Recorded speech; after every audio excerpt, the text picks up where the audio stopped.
আসসালামু আলাইকুম প্রিয় দর্শক, আজকের পর্বে তৈরি করে দেখাবো ট্যাং বানানো। ট্যাং বানানো যে এত সহজ, ঘরে বসে এই ট্যাংটা আপনারা নিজেরাই তৈরি করে খেতে পারবেন, আর কিনে খাওয়া লাগবে না। ট্যাংটা বানানো খুবই সহজ, এইভাবে বানিয়ে খেলে আপনারাও ট্যাং আর কিনে খেতে হবে না। তো আমি আজকে ট্যাংটা তৈরি করব। এখানে দেখুন 1 কাপ চিনি নিয়েছি, আর এই চিনিটা আপনারা কমিয়ে বাড়িয়ে নিতে পারেন, মেজারমেন্টটা আপনারা কমিয়ে বাড়িয়ে নিতে পারেন আপনাদের পরিমাণটা বুঝে।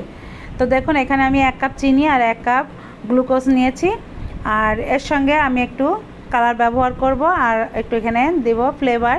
তো দেখুন এখানে আমি অরেঞ্জ ফ্লেভার নিয়েছি, আর এটা অবশ্যই যদি আপনি যে ফ্লেভারের বানাতে চান ঠিক সেই ফ্লেভারটাই ব্যবহার করবেন। তো আমি এখানে অরেঞ্জ ফ্লেভার দিয়ে দিচ্ছি, 1 চা চামচের মতো আমি এখানে অরেঞ্জ ফ্লেভার দিয়ে দিচ্ছি, এর থেকে বেশি কিন্তু আর দেওয়া যাবে না।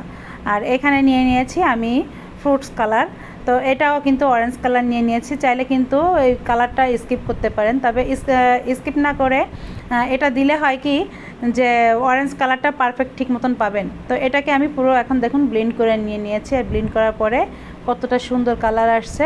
আপনারা যদি চান যে আমি কালার দিব না, সেক্ষেত্রেও না দিতে পারেন, তবে সেটাও কিন্তু ট্যাংটা সুন্দরভাবে হয়ে যাবে।